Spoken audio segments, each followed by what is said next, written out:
Non, laissez-moi là, abandonnez-moi. Mais embrassez Binge Audio pour moi.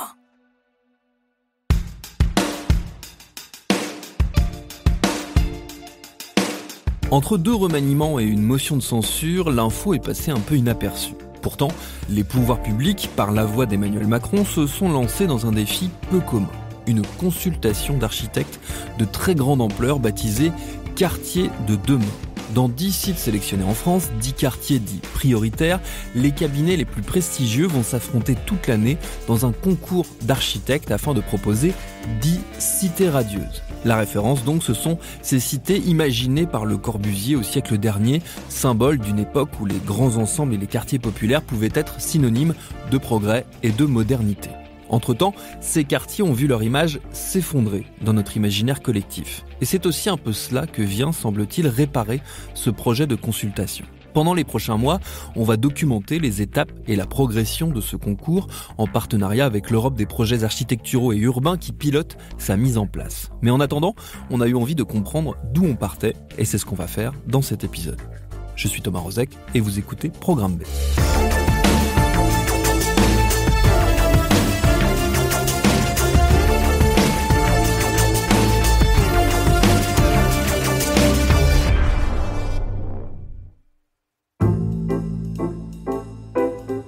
Pour mieux saisir le désamour qu'ont vécu les quartiers populaires, je suis allé en discuter avec deux fins connaisseurs de la question. La géographe et sociologue Marie-Christine Jaillet, directrice de recherche au CNRS, et le sociologue Renaud Epstein, qui enseigne à Sciences Po Saint-Germain-en-Laye. L'un et l'autre sont spécialistes de l'action publique et des politiques urbaines. J'ai commencé par leur demander si on pouvait dire que les grands ensembles sont le parent pauvre de l'architecture ou s'il s'agissait d'un épouvantable raccourci journalistique. C'est Renaud Epstein qui répond en premier. Dire que les grands ensembles sont le parent pauvre de l'architecture, c'est à la fois une sorte d'évidence qu'empiriquement, on en a tous fait l'expérience, parce qu'il y a eu une production tellement massive partout en France, avec, il faut bien le dire, dans cette production massive, une bonne partie, enfin la majorité, qui a été faite de façon sommaire, sans grande réflexion architecturale, voire parfois avec finalement moins de travail d'architecture que de travail de bureau d'études, qu'on peut avoir l'impression que dans cette masse, effectivement, c'est de la production sans architecte ou sans réflexion architecturale. Cette masse ne doit pas nous faire oublier le processus et la dynamique et l'histoire des grands ensembles. L'histoire des grands ensembles, c'est pas une histoire qui s'est faite sans architecte, par des ingénieurs, des bureaux d'études et des bétonneurs. Ils ont été là.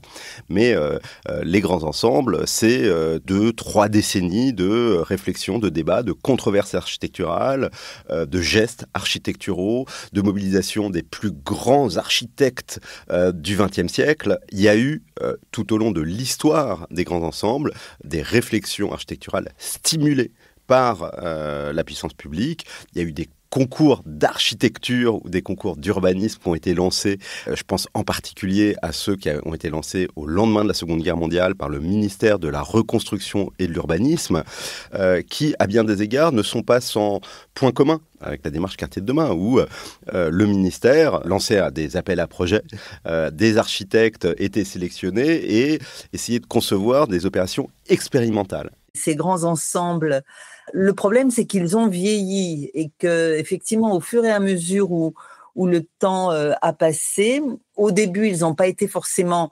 entretenus parce que la culture des bailleurs HLM en particulier, c'était plutôt une culture de constructeurs et moins de gestionnaires d'un patrimoine. Ils ont appris depuis. Et puis, on pourrait dire les modèles architecturaux, les références architecturales ont évolué dans un contexte aussi où les ménages français ont eu de l'appétence, fort aidés par les politiques publiques, pour un autre type d'habitat qui est plutôt la maison individuelle.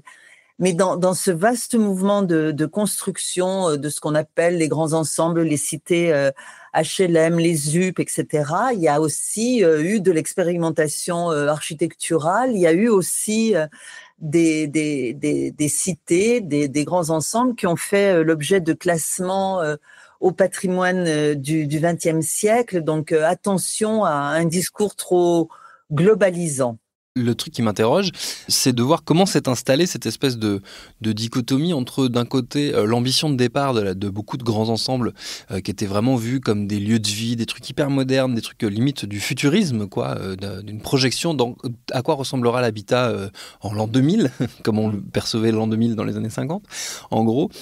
Entre donc cette vision-là très positive et la vision ultra négative qui s'est installée. Enfin, moi, je suis né dans les années 80. Je n'ai grandi qu'avec l'image, en tout cas le récit public et médiatique des grands ensembles comme étant forcément soit moches, décrépits, mal fréquentés, des lieux insalubres ou des lieux un peu de relégation. Comment ça s'est installé, cette espèce de dichotomie vraiment là dans la perception, j'ai l'impression. C'est tout à fait vrai qu'ils ont été l'emblème de la modernité.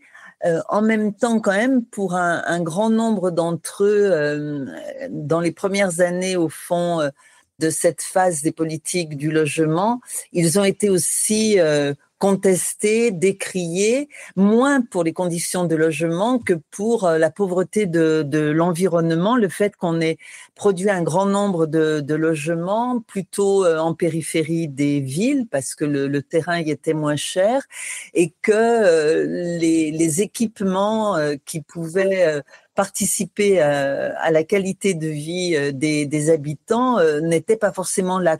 Les grands ensembles, c'était avant tout la tentative de réponse à une crise du logement de très grande ampleur. Et l'enjeu des grands ensembles n'était pas d'abord de faire advenir une société meilleure, parfaite, etc.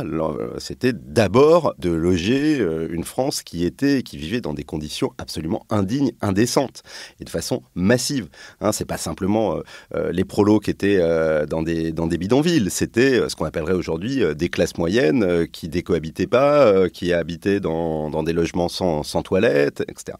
Donc, faut toujours se souvenir de ça. Cette production massive au lendemain de la Seconde Guerre mondiale, dans la décennie de la reconstruction, de l'industrialisation, du baby-boom, de la décolonisation, de l'exode rural. C'était juste réussir à faire face à un besoin de très grande ampleur urgent. Et la forme urbaine, l'organisation des grands ensembles, elle répondait d'abord à ça. Bien sûr, il y a eu un souci assez rapide, à partir notamment de 1958 et le lancement de la politique des UP, de pas faire juste des cages à lapins, mais d'essayer de programmer en même temps qu'on construisait les logements tous les équipements collectifs qui étaient nécessaires à une vie sociale. Voilà, alors, si dire on construit des quartiers avec des logements à peu près de qualité et des équipements, c'est dire que c'était une utopie, ok, c'était une utopie. Alors maintenant, si c'était ça l'utopie, elle a réalisé, elle s'est réalisée. On a massivement construit des logements au milieu des années 70, la crise du logement avait disparu. Elle est revenue depuis, mais elle avait disparu. Et globalement, c'était des quartiers qui n'étaient pas si mal équipés. Bon, il est sûr qu'aujourd'hui, en revanche, l'image collective qu'on porte sur ces quartiers de grands ensembles est très négative. Ça renvoie, pour une partie, à la forme urbaine, à l'architecture. Mais je crois que si on veut comprendre la dégradation du regard posé sur cette forme urbaine, faut oublier la forme urbaine. Ce qui est en jeu fondamentalement, c'est que les quartiers de pauvres ont toujours été des quartiers de mauvaise réputation. Et qui plus est, les quartiers de pauvres dont on parle sont des quartiers de pauvres racisés. Et l'image extrêmement dégradée des grands ensembles, c'est avant tout une forme de stigmatisation métonymique. On n'aime pas les grands ensembles, on dit du mal des grands ensembles, on a peur des grands ensembles, mais en fait, ce qui est en jeu, c'est pas les tours et les bars, ce qui est en jeu, c'est leurs habitants. Il y a un discours ambivalent dès le début et on pourrait dire il reste ambivalent. Aujourd'hui et depuis déjà quand même plusieurs décennies, il y a plutôt un discours de disqualification.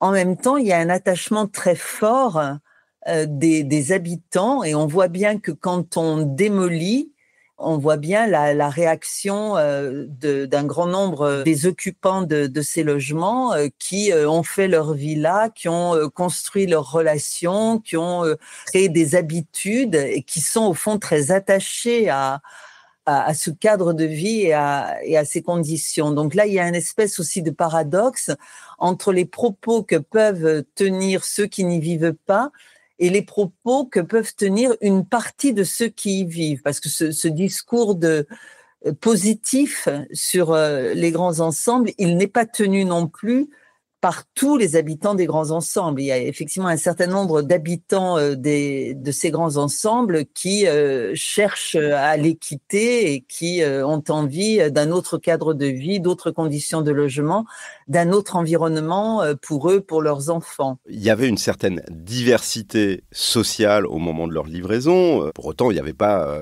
nécessairement de relations sociales, d'échanges sociaux forts. Il y a un article de sociologie urbaine, sans doute le plus cité de la sociologie française, pour titre Proximité spatiale et distance sociale, et il porte justement sur les relations entre groupes sociaux à l'intérieur de ces grands ensembles au moment de leur livraison. Maintenant, moi je tiens quand même à remettre en cause l'idée suivant laquelle les quartiers de grands ensembles visés par la politique de la ville dont on parle sont aujourd'hui des quartiers sans mixité sociale. C'est bien sûr toujours à leur sujet qu'on déplore l'absence de mixité sociale. Mais il y a une constante dans les travaux de sociologie urbaine qui est de nous rappeler que les quartiers pauvres sont toujours beaucoup plus mixtes que les quartiers riches. Les vrais quartiers dans lesquels on ne fait jamais l'expérience de l'altérité, dans laquelle on est dans l'entre-soi le plus absolu, ce sont toujours les quartiers riches. Les quartiers populaires sont des quartiers dans lesquels il y a quand même une très grande diversité. Alors une très grande diversité ethno-raciale, c'est l'inverse des ghettos de ce point de vue-là. Quand vous avez 150 nationalités, on n'est pas dans un ghetto, quoi. C'est l'inverse. Et par ailleurs, on a, bien sûr, on ne trouvera pas les ménages les plus fortunés, loin s'en faut, mais quand même, si on prend l'ensemble des quartiers visés par la politique de la ville en France, c'est-à-dire près de 1500 quartiers, là, on se rend compte que l'image qu'on a de la cité ghetto, le quartier nord de Marseille, etc., est absolument pas représentative, qu'on a énormément de quartiers, petits, moyens quartiers dans des villes moyennes qui comptent une grande diversité générationnelle, dans lequel on a des enseignants, des retraités qui ont fait leur villa, qui restent là. Là encore, il faut remettre en cause cette sorte de récit qui s'est imposé, qui gomme tout, qui efface tout, qui est de dire finalement on serait passé de l'utopie, c'était parfait, il y avait de la mixité, on vivait bien, on s'entendait bien, à la situation, le ghetto, la dystopie, etc. Des deux côtés, c'est faux. Et ça nous occulte surtout la dynamique qu'il y a eu de l'un à l'autre. Et si on veut comprendre la dynamique qu'il y a eu de l'un à l'autre, c'est pas en regardant les quartiers, c'est en regardant l'ensemble de la société et de la ville qu'on la comprend.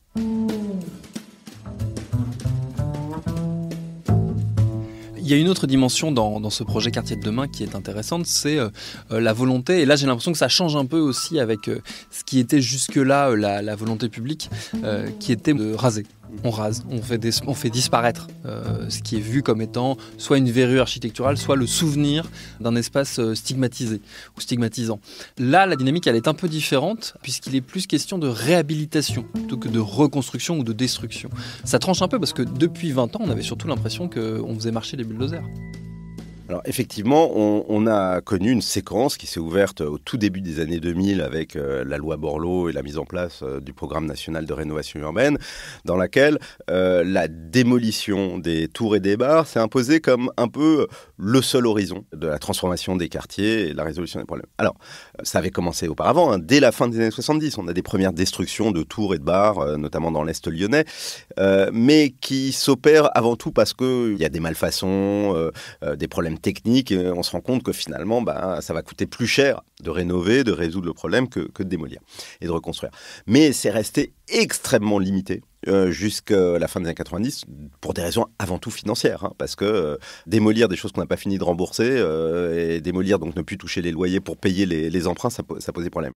On oublie complètement qu'avant la loi Borloo et avant ces politiques de démolition, on a mené des politiques de réhabilitation et que, en gros, du début des années 80 à la fin des années 90, il y avait une hostilité très, très grande chez les bailleurs, mais de manière générale, à l'idée qu'on démolisse du logement social. Et on a été sur des politiques de réhabilitation à l'époque.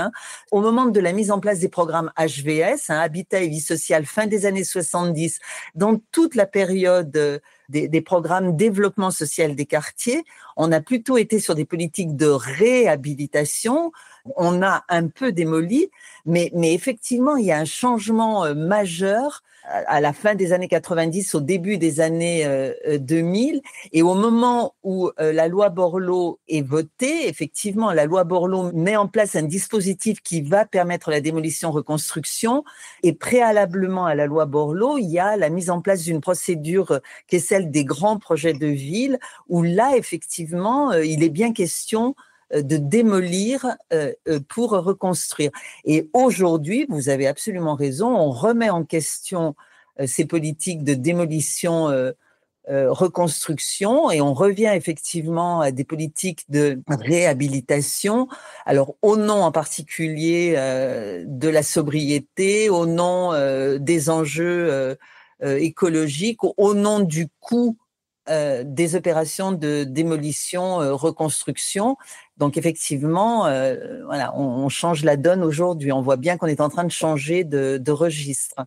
Force est de reconnaître au bout de 20 ans, puisque maintenant on a des éléments, dire que la rénovation urbaine, ça marche et ça marche pas. Ça marche au sens où ça se met en œuvre. Et je crois qu'il y a tellement de politiques qui ne sont que des effets d'annonce sans traduction concrète qu'il faut toujours le rappeler, la rénovation urbaine, telle qu'elle a été mise en œuvre depuis 20 ans, ça marche au sens où ça produit des transformations, où il y a vraiment 500 quartiers sur lesquels il y a eu des interventions lourdes, des investissements massifs pour transformer le cadre de vie.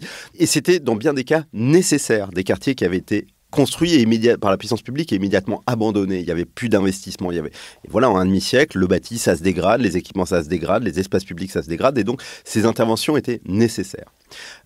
Pour autant, la rénovation urbaine qui visait à produire cette transformation urbaine, elle le faisait au nom d'un objectif de transformation sociale, transformation du peuplement. Et de ce point de vue-là, les évaluations dont on dispose sont absolument claires.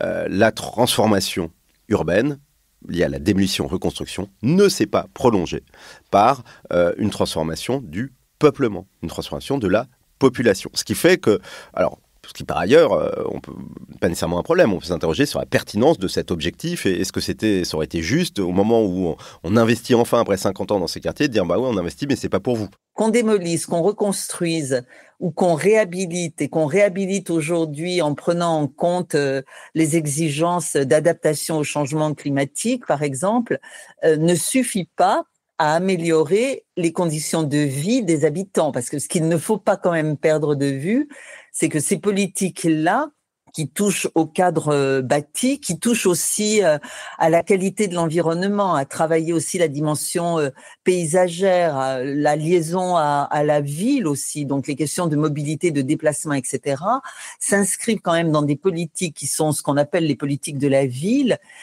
qui visent aussi à améliorer les conditions de vie des habitants. Améliorer les conditions d'habitat, de cadre de vie des habitants, c'est améliorer leurs conditions de vie, mais ça ne suffit pas. Ça ne règle pas les problèmes de discrimination, les problèmes d'accès à l'emploi, etc. Les habitants, justement, ils seront associés aux décisions prises lors de ce fameux concours Quartier de demain dont nous allons suivre le déroulement dans les prochains mois. Ce sera l'occasion de remettre toutes ces thématiques qu'on vient d'aborder sur le tapis. Merci à Marie-Christine Jaillet et à Renaud Epstein pour leurs réponses et merci à l'Europe des projets architecturaux et urbains avec qui nous avons fabriqué cet épisode de Programme B, un podcast de Binge Audio préparé par Charlotte Bex et réalisé par Clément Morel. Tous nos épisodes, les anciens comme les nouveaux, sont à retrouver sur toutes vos plateformes d'écoute préférées. Cherchez-nous sur Internet si vous voulez nous parler et à très vite pour un nouvel épisode.